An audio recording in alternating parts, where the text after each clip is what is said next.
Hello everyone and welcome back to my channel. Today we'll be talking about the Provincial Nominee Program and we'll be focusing on the Saskatchewan Immigration Nominee Program. That's the SINP. Let's get into it.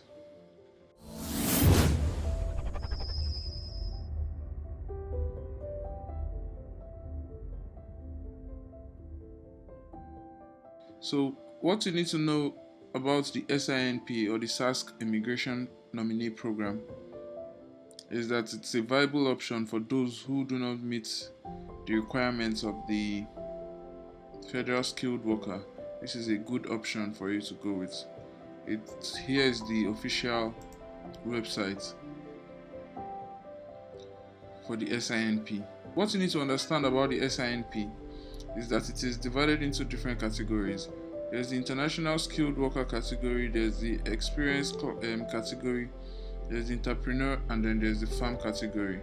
Those are the four categories. For the sake of this video, we'll be focusing on the International Skilled Worker category because I know that is what most of my viewers from Nigeria would be interested in. International Skilled Worker category is for skilled workers abroad who want to work and live in Saskatchewan. As you can see, one of the major conditions for this PNP, for this SINP, is that you must be willing to live and work in Saskatchewan. So as you can see, the most important condition for this particular SINP program is that you must be willing to live and work in this particular province for at least a couple of years. Now, the International Skilled Worker category will be the major focus here. The Experience category won't be much used to you because I believe you're applying from Nigeria. And we'll also take a look at the Entrepreneur and the Farm category because some of you might be interested in that option. For the sake of this video, let's look at the International Skilled Worker category.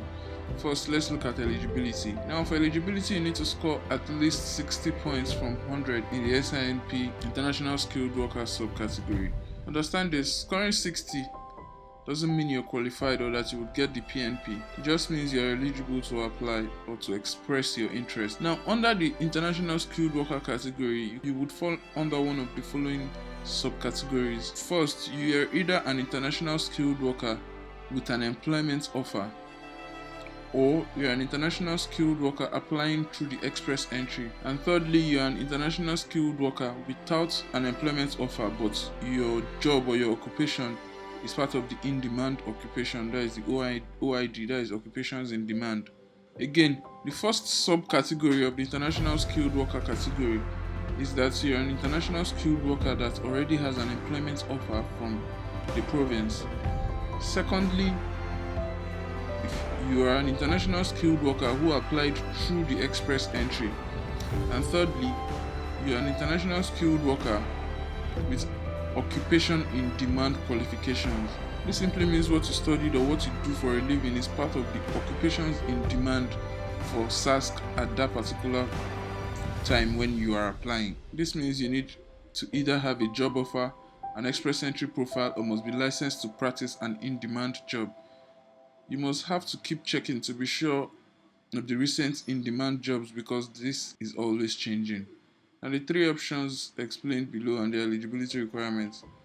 Now, I understand that a lot of Nigerians who will be watching this video would not have employment offers, probably might have an express entry profile, but more importantly, we would focus on the occupations in demand because I'm assuming most people are applying because they don't have a job offer or have failed in the express entry application. Now, here are the determinants of qualification for the International Skilled Worker subcategory. Remember that you have to score a minimum of 60 points in total. 60 points doesn't mean you get the PNP automatically, it just means you're eligible to apply.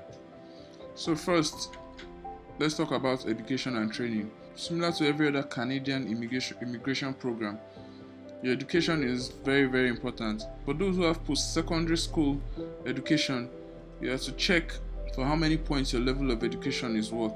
In this case now, as you can see, if you have a master's or a doctorate, you're eligible to get 23 points from this subcategory.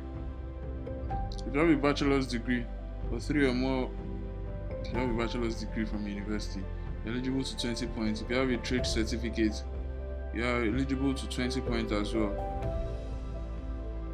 If you have a Canadian equivalence of a diploma, pretty much those are the OND holders and all and co. You're eligible to 15 points. And let's talk about skilled work experience. Let's assume in this case that you're a bachelor's degree holder. That means you have 20 points here. And let's move on to the next requirement, the skilled work experience. Now the work experience claim must be relevant to a single occupation you've selected in your application. Your 1 year of work experience refers to 12 full months of work experience. So for you to claim 1 year of work experience, it means you worked for the full 12 months, and it means the job is a paid job and you did a minimum of 30 hours a week. So how many points can you get for your work experience? The 5-year period before you started applying for this program, your work experience gets you these points. And in 6 to 10 years before you started the application, your work experience gets you this points here. Which means if you've been working for the last, say, 10 years before this application, real full-time work, paid employment, if you have that 10-year work experience, it means you're eligible to 15 points in this criteria here. 10 points here and 5 here. Now let's move on to language. Now your language ability determines how many points you get in this category. I'm assuming you did IELTS. Of course, I know most people from Nigeria would do the IELTS. It's the most popular in Nigeria. So we're going to focus on IELTS. I'll assume that everyone watching this who has done IELTS scored at least from CLB 4 and above. So if you scored anything below CLB 4, you get 0 points. If you scored CLB 4 and above, here's what you're entitled to. So if you scored CLB 8 and higher, you get 20 points. If you score CLB 7, you get 18 points. CLB 6, you get 16 points. CLB 5, you get 14. CLB 4, you get 12 points. Now, to age. If you're less than 18 years old, of course, you're a minor, you're not eligible. If you're 18 to 21 years, you get 8 points. If you're 22 to 34 years, you get 12 points. If you're 35 to 45, you get 10 points. 46 to 50, you get 8 points. And if you're above 50, you get 0 points. And those are the maximum points for factor 1. Now into factors 2. Your connection to Saskatchewan labor market and adaptability. That's what determines the points you get in this category. So here is asking, do you have a job offer from an employer in Saskatchewan? If you do have, you get 30 points from this category. Now, if you have an occupation in demand, or if your occupation is part of the list of occupations in demand for that particular period when you're applying, then you should focus on this particular criteria.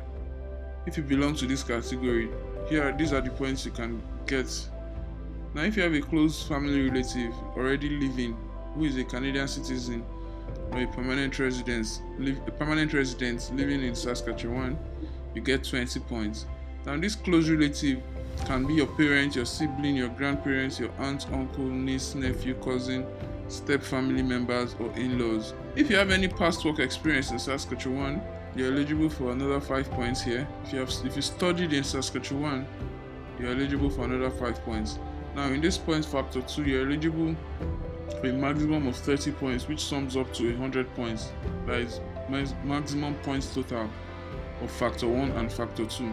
Remember, factor 1 has a maximum points total for 70, and factor 2 has a maximum points total of 30. Together they sum up to 100. Of this 100, you should score a minimum of 60 points to apply for the SINP International Skilled Worker subcategory. I hope this part is clear. So if you score up to 60, it means you're eligible to express your interest in the Saskatchewan Immigration Nominee Program. Now, this is if you have an employment offer, this is what you have to do or how to go about to apply. for the SINP. If you already have an express entry profile, here's what you do to apply for the SINP. And if you don't have any of those and your occupation is part of the occupation in demand for Saskatchewan province for that particular period you are applying, here is how to apply. So I'm going to focus a little bit on this. And to be eligible for this subcategory, you must pay a non-refundable $350 application fee online through your card. It is the last step required in order to submit your application. You may qualify for this subcategory if you live outside of Canada or if you have proof of legal status in Canada and not a refugee claimant. The reason I decided to focus on this particular category is that it has a special provision for people living outside of Canada. Again, I like to assume most of my viewers are going to be from Nigeria, hence my reason for this. Similar to all other categories, you need to score a minimum of 60 points out of the 100 in the SINP point assessments, just like I showed you above. Now, in your language score, you need to score a minimum of CL4, just like I showed above. Here's a side note.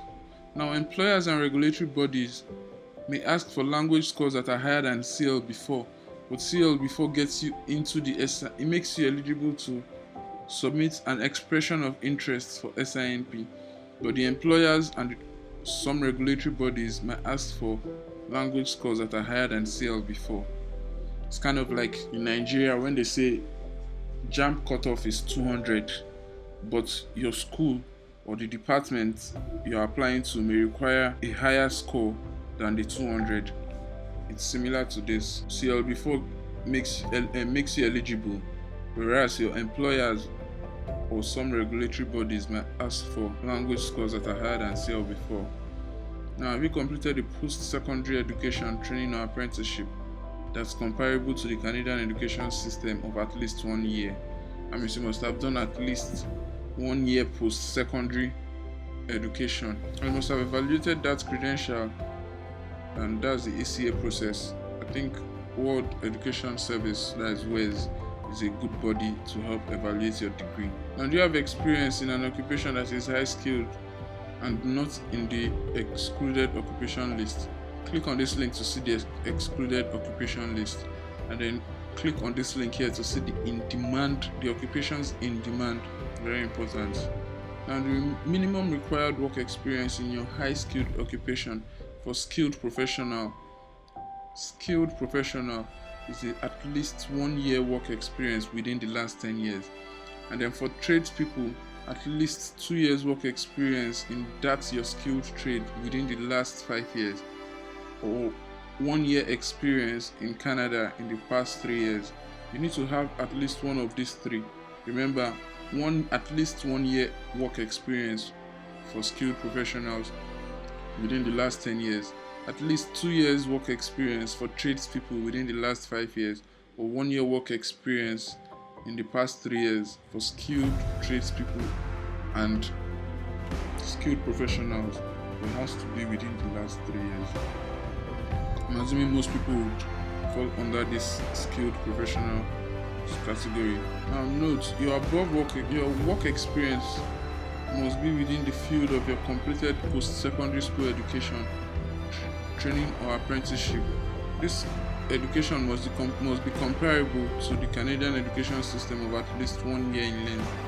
Now, this might be a problem because I know that in Nigeria, I have a lot of people who either studied biochemistry or physics or whatever they studied, and today they are working in banks, they are working as marketers, they are working as you get. So if you fall under this category, you cannot exactly present your work experience from a bank and submit a certificate saying you are a biochemist or you're a microbiologist. It doesn't work. Your work experience must be in the particular industry or in the field that your certificate belongs to. Remember to always check the occupations in demand. Very, very important.